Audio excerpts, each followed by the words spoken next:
അപ്പോൾ മക്കളെ, നിങ്ങൾക്ക് എല്ലാവർക്കും ആഗ്രഹം ഉണ്ടാകും നമ്മൾ ഇത്രയും കാലം പഠിച്ച കാര്യങ്ങളല്ലേ. ചിലപ്പോൾ കുറച്ച് പേര് ഓണം എക്സാമിന് പഠിച്ചിട്ടുണ്ടാവില്ല, കുറച്ച് പേര് ക്രിസ്മസ് എക്സാമിനായിരിക്കും പഠിച്ചു തുടങ്ങുന്നത്.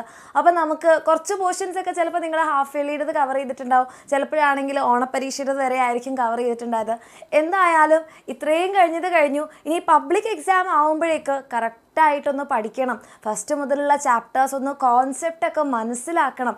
അതുമാത്രമല്ല അവിടെ നിന്ന് എന്തൊക്കെയാണ് ചോദിക്കുക എന്നൊക്കെ അറിയണം, കുറേ ക്വസ്റ്റ്യൻസ് പ്രാക്ടീസ് ചെയ്യണം എന്നൊക്കെ നിങ്ങൾക്ക് ആഗ്രഹം ഉണ്ടെങ്കിൽ ഇതൊക്കെ ചെയ്യുന്നത് എന്തിനു വേണ്ടിയിട്ടാണ്? നമുക്ക് ഫുൾ മാർക്ക് കിട്ടാൻ വേണ്ടിയിട്ട് അല്ലേ. അപ്പോൾ അത് എൻ്റെ മക്കൾക്ക് ആഗ്രഹം ഉണ്ടെങ്കിൽ നിങ്ങൾക്ക് വേണ്ടിയിട്ടല്ലേ, നിങ്ങൾക്ക് ഏറ്റവും വിശ്വാസമുള്ള നമ്മുടെ എക്സാമിനർ നിങ്ങൾക്ക് വേണ്ടിയിട്ട് റിവിഷൻ ബാച്ച് സ്റ്റാർട്ട് ചെയ്തിട്ടുണ്ട്. ഓക്കെ, അപ്പോൾ അതിനെക്കുറിച്ച് നിങ്ങളെല്ലാവരും അറിഞ്ഞിട്ടുണ്ടാവും. പക്ഷേ മിസ് അതിപ്പോൾ ഓർമ്മിപ്പിക്കാനുള്ള ഒരൊറ്റ കാര്യം എന്ന് പറഞ്ഞിട്ടുണ്ടെങ്കിൽ 28 ഡിസംബർ, ഓക്കെ, ഈ വർഷം അവസാനിക്കാറാവുമ്പോൾ 28 ഡിസംബറിന് മുന്നിൽ ജോയിൻ ചെയ്യുന്ന മക്കൾക്ക് മാത്രമേ, നിങ്ങൾക്ക് എല്ലാവർക്കും അറിയാം നമ്മുടെ റിവിഷൻ ബാച്ചിൻ്റെ കൂടെ ക്വസ്റ്റ്യൻ ബാങ്കിൻ്റെ ബുക്ക് കിട്ടുന്നുണ്ടല്ലേ, ആ ബുക്ക് നിങ്ങൾക്ക് ഫ്രീ ആയിട്ട് കിട്ടുള്ളൂ. ഓക്കെ, അതിനുശേഷം ജോയിൻ ചെയ്യുന്ന മക്കളാണെങ്കിൽ ക്വസ്റ്റ്യൻ ബാങ്ക് നിങ്ങൾക്ക് കിട്ടുന്നുണ്ടാവില്ല.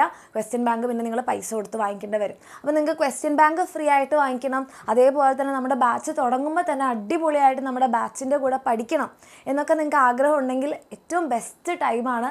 കാരണം ഒരു നല്ല കാര്യം ചെയ്യുമ്പം നമ്മൾ ഒരിക്കലും എന്ത് ചെയ്യരുത്, നാളെ എന്ന് മാറ്റി വെക്കാതിരിക്കുന്നതാണ് നല്ലത്. ഇത് നല്ലതായിട്ട് നിങ്ങൾക്ക് തോന്നുന്നുണ്ടെങ്കിൽ എൻ്റെ മക്കൾക്ക് ഇത് നമ്മുടെ ക്വസ്റ്റ്യൻ ബാങ്ക് കൂടി ഫ്രീ ആയിട്ട് കിട്ടാനുള്ള ഒരവസരമാണ്. 28 ഡിസംബറിന് ശേഷമാണെങ്കിൽ നിങ്ങൾക്ക് ബുക്ക് ഫ്രീ ആയിട്ട് കിട്ടുന്നുണ്ടാവില്ല. അപ്പോൾ താല്പര്യമുള്ള മക്കൾ എന്ത് ചെയ്യുക, താഴെ കാണുന്ന നമ്പറിൽ നിങ്ങൾക്ക് മെസ്സേജ് ചെയ്യാം, ജോയിൻ ചെയ്യാം. ഓക്കെ, അപ്പോൾ ഇതിൽ എന്താണ് കിട്ടുന്നതെന്നുള്ളത് നിങ്ങൾക്ക് എല്ലാവർക്കും അറിയാം. കംപ്ലീറ്റ് ഫസ്റ്റ് ടു ലാസ്റ്റുള്ള ചാപ്റ്റേഴ്സാണ്. അതിൻ്റെ PYQs, previous year questions. And ആ PYQs എന്ന് പറഞ്ഞിട്ടുണ്ടെങ്കിൽ ഈ മാർച്ച് പബ്ലിക് എക്സാമിൻ്റെ മാത്രമല്ല, മോഡൽ എക്സാമിൻ്റെ ഉണ്ടാകും, അതുപോലെ തന്നെ ക്രിസ്മസ് എക്സാമിൻ്റെ കഴിഞ്ഞ എല്ലാ ടേം 2, അതുപോലെ തന്നെ ടേം 1 ഓണപ്പരീക്ഷയുടേത്, അതുപോലെ തന്നെ ഇംപ്രൂവ്മെൻറ്റ് എക്സാമിൻ്റെ എല്ലാത്തിൻ്റെയും ക്വസ്റ്റ്യൻസും അതിൻ്റെ സൊല്യൂഷൻസും അതിൻ്റെ നോട്ട്സും അതുപോലെ തന്നെ റിവിഷൻ ക്ലാസ്സിൻ്റെ നോട്ട്സും ഇതെല്ലാമാണ് എൻ്റെ മക്കൾക്ക് ഈ ഒരു ബാച്ചിൻ്റെ കൂടെ നിങ്ങൾക്ക് കിട്ടാൻ പോകുന്നത്. അപ്പോൾ താല്പര്യമുള്ള മക്കൾ ഇനി ലേറ്റ് ആക്കാതെ എന്ത് ചെയ്യുക, താഴേക്കാന്ന നമ്പറിൽ മെസ്സേജ് ചെയ്യുക. ഓൾറെഡി നമ്മുടെ ബാച്ചിലുള്ള മക്കൾക്ക് വീണ്ടും ജോയിൻ ചെയ്യേണ്ട ആവശ്യമില്ല, നിങ്ങൾക്ക് ഫ്രീ ആയിരിക്കും. ഓക്കെ, അപ്പോൾ ഈ കാര്യങ്ങൾ മനസ്സിലായെങ്കിൽ നിങ്ങൾ ജോയിൻ ചെയ്തവരാണെങ്കിൽ ആ ഒരു എനർജി നിങ്ങൾ ഏറ്റവും ബെസ്റ്റ് ഡിസിഷനാണ് എടുത്തത്. അതുമാത്രമല്ല, നിങ്ങൾ നേരത്തെ ജോയിൻ ചെയ്യാതാലേ നമ്മൾ ബാച്ച് തുടങ്ങുന്നതിന് മുൻപായിട്ട് നിങ്ങൾക്ക് ആ ബുക്ക് നിങ്ങളുടെ വീട്ടിലെത്തണ്ടേ, പഠിച്ചു തുടങ്ങുമ്പോൾ നിങ്ങൾക്ക് ബുക്ക് വീട്ടിലെത്തണ്ടേ. അപ്പോൾ അതിനെന്തായാലും കുറച്ച് സമയമെടുക്കും. അപ്പോൾ നിങ്ങൾ ലേറ്റായിട്ട് ജോയിൻ ചെയ്ത് കഴിഞ്ഞാൽ ആ ബുക്കിലുള്ള കാര്യങ്ങൾ നിങ്ങൾക്ക് നല്ലപോലെ യൂസ് ചെയ്യാൻ പോലും പറ്റില്ല. ഓക്കെ, ഫീസിൽ മാറ്റവും വരുന്നില്ല.